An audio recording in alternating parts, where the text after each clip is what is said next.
Hi there, I am Adrian with All Booked Up, and this is my first YouTube video. Welcome.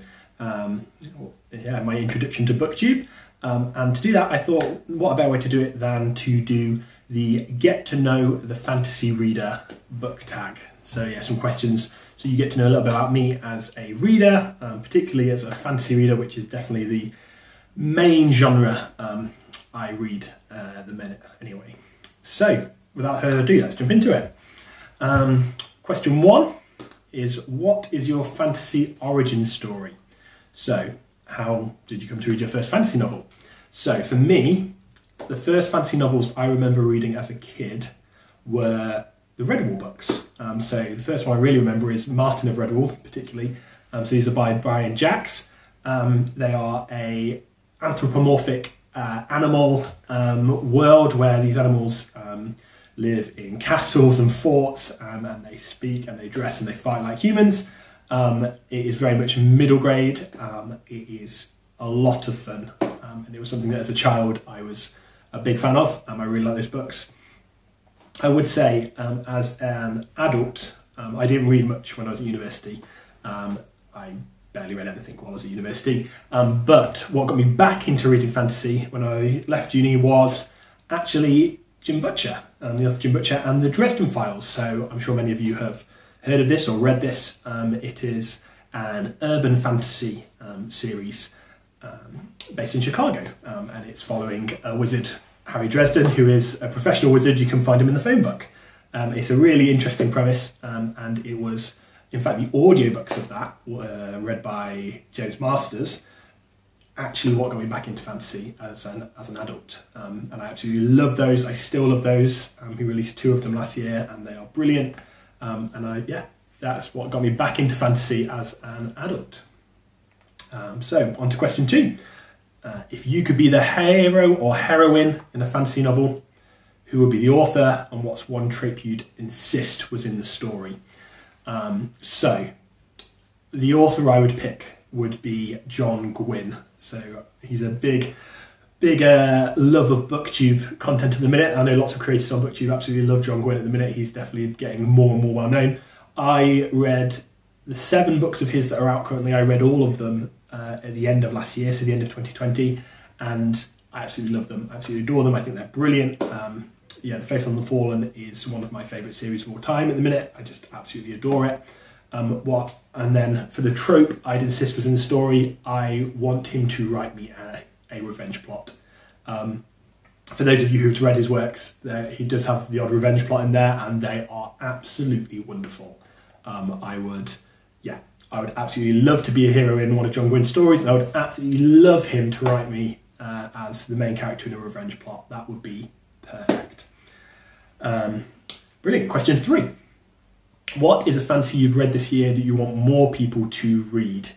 Okay, so I'm going to cheat a little bit on this one. I'm going to pick 2. Okay, so 2 series I've read this year that I want more people to read.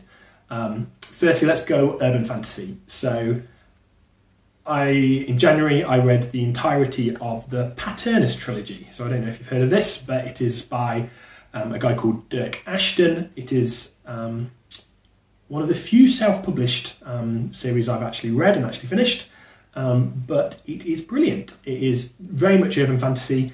It starts following a very small cast of characters as they sort of are introduced into this magical world. The magical system behind it is brilliant.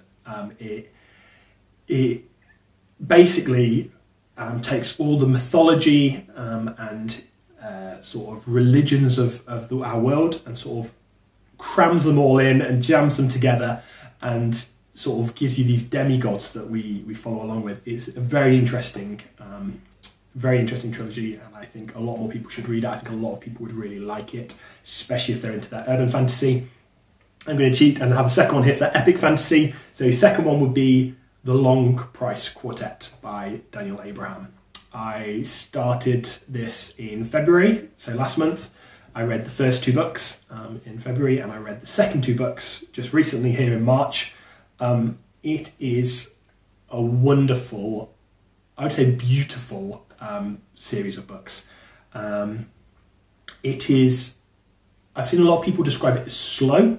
It is kind of slow, but that's not how I describe it. I think I'd more describe it as quiet. So I actually think the pacing is fine. Stuff happens, it moves along, but the things that happen aren't big, they aren't bombastic, they aren't explosive. What they are is they are meaningful, and they are sort of, a lot of it is internal for the characters you're following. And then from there, you then see the external sort of follow-up that characters take after that internal change, that internal decisions they make. It is an interesting series as well as the fact that each book has about a 15-year time jump between them. So we do follow these characters from teenagers, 20-year-olds, that kind of age, and then by the time we get to the last book, they're in their 60s, mid-60s. So you really do not follow them the whole way, but in chunks, you see sort of these little vignettes of our characters' lives, and I think they're really interesting. They are tragic in many ways, but they are a beautiful series of books, and more people should read them. I think they are absolutely wonderful. Brilliant. Let's go. Question 4. So what is your favourite subgenre, and what subgenre have you not read much from? So straight off, I will tell you I've not read much grimdark. It's not something I'm opposed to. I'm quite interested in it. In fact, the only really grimdark series I would say that I have read is the Poppy War trilogy by R.F. Kuang. I really enjoyed it. It's very good. Yeah, and it definitely piqued my interest. But I've not read anything else from that genre, so I am looking to get more in that way. Yes, I will be getting to Abercrombie at some point. Like, how could I not? What do I normally read? What's my favourite fantasy subgenre? I would say epic fantasy is my favourite. Classical epic fantasy is definitely where my heart lies. Although I do have a little bit of a leaning towards urban fantasy as well. Like I said before, the Dresden Files just has given me a real love of urban fantasy as well. Who is one of your auto-buy fantasy authors? So I've got a few of these. A few of them I've mentioned already. So I know that, again, we're on BookTube to say this is a bit obvious, but Brandon Sanderson, auto-buy author. If he's releasing a book this year, I'm buying his book this year. But for someone a little bit more out of the ordinary, I'm going to say Nicholas Eames. So those of you who don't know who Nicholas Eames is, he has written his first two books are in the Banned series. So book 1 is called Kings of the Wild, book 2 is called Bloody Rose. I read Kings of the Wild at the start of this year, and it was an absolute joy. It was an absolute delight. I am currently reading Bloody Rose as we speak, and it is wonderful as well. I am really looking forward to the follow-ups in this series from Nicholas Eames, but also I'm down for whatever else he writes. I will be certainly buying the books he writes for the next few years, no doubt. Question number 6. How do you typically find fantasy recommendations? Okay, so I've got two for this, really. BookTube, that's where I find a lot of my recommendations. I listen to what people say, listen to their reviews and watch their reviews, and then if it's interesting, it goes on the TBR. My other place I would say is on Reddit. So r/fantasy would be my second place. Really good. It's a good place to see reviews, see what people are liking, see discussion about fantasy books. They would definitely be my two main places that I find my recommendations and how books end up on my TBR. What is an upcoming fantasy release you're excited for? So number 7, an upcoming fantasy release you're excited for. For this one, I would have to go for, in the very near future, The Shadow of the Gods by John Gwynne. I know I've mentioned John Gwynne already once in this video, but I am super excited for The Shadow of the Gods coming out in May, the beginning of May. It is a brand new series for John Gwynne. It's not a continuation of the Banished Land saga that he's done before. It's a brand new world, brand new characters, and I am so excited. If you've not read any John Gwynne, this is a perfect place to jump in. Okay, so I think it's the 4th of May in the States and the 6th of May in the UK. Okay, so it's a wonderful place to join and get started with John Gwynne. Question number 8. What is one misconception about fantasy you would like to lay to rest? Okay, misconceptions about fantasy. I think there are a lot less of these than there used to be.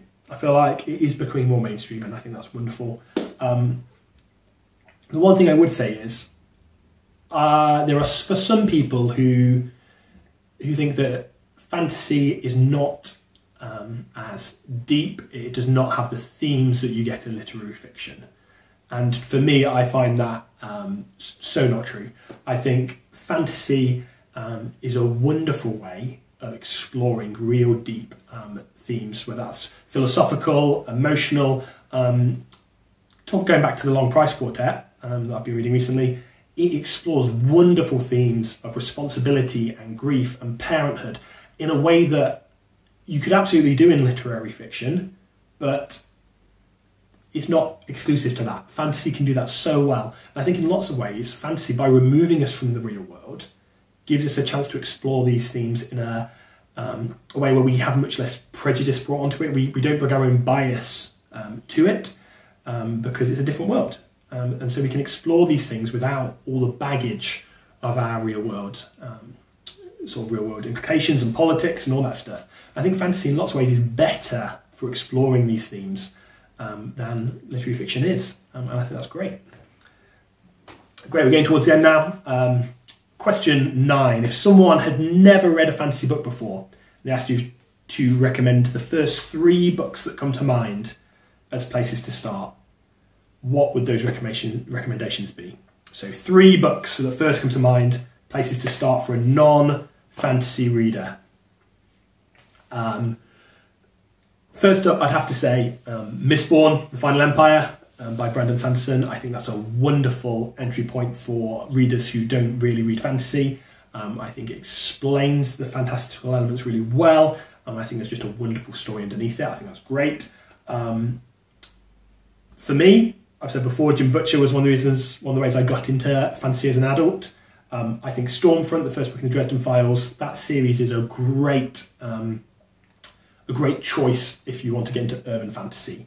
If maybe a secondary world with whole new places and names and people and magic is too much, Dresden Files does a wonderful job of giving you our world, but with just little bits of fantasy sprinkled in, especially at the start. I think that would be a wonderful place to start if you are intimidated by an epic fantasy, a high fantasy world. And finally, my third one would be, again, Kings of the Wild by Nicholas Ames. I think if you love fantasy, but you're not a fantasy reader. So by that I mean if you like fantasy games, whether that's RPGs or anything else, if you love the Lord of the Rings films, or you like watching fantasy TV, whether that be Game of Thrones, whether that be The Witcher, any of this stuff that's on, you love fantasy but you're not much of a reader, I would say Kings of the Wild by Nicholas Ames is wonderful, because it is a fun, sort of rollicking romp through lots of fantastical creatures, lots of fantasy creatures, and a lot of fantasy tropes that get touched on. And if you are into fantasy but you're not a reader, you'll see a lot of these things, and you'll see them as little touchstones. I think would be a really wonderful way for you to get started as a fantasy reader. And then finally, number 10, who is the most recent fantasy reading content creator you have come across that you would like to shout out? So who have I been watching on BookTube recently? First up, I'd say The Library of Alexandria. If you've ever seen Alan's content, he is hilarious. I am a patron of his. He is wonderful and does just really good videos. He was actually the person who pushed me onto the Long Price Quartet, so thank you for that, Alan. As well as that, let's shout out one of my fellow Brits. So Luke Edwards is very funny. He's a very funny man, a very funny booktuber. He does wonderful skits at the start of his reviews and other video content, and is just a very funny man, so go give him a check out. And then also, who have I been looking and watching recently? Angela over at Literature Science Alliance has been the other person I've been really getting into recently. I think her videos are really well thought through. She does really great wrap-ups of what she's been reading every week on a Friday. And she reads she reads books that I don't see many other booktubers talk about. So she gives them a really good, broad appeal, a bit extra than what I would see with other booktubers. So there you go. So 1, I've given you 3. But there would be the 3 guys I'd give a shout out to. Links for all of them should be in the doobly-doo below.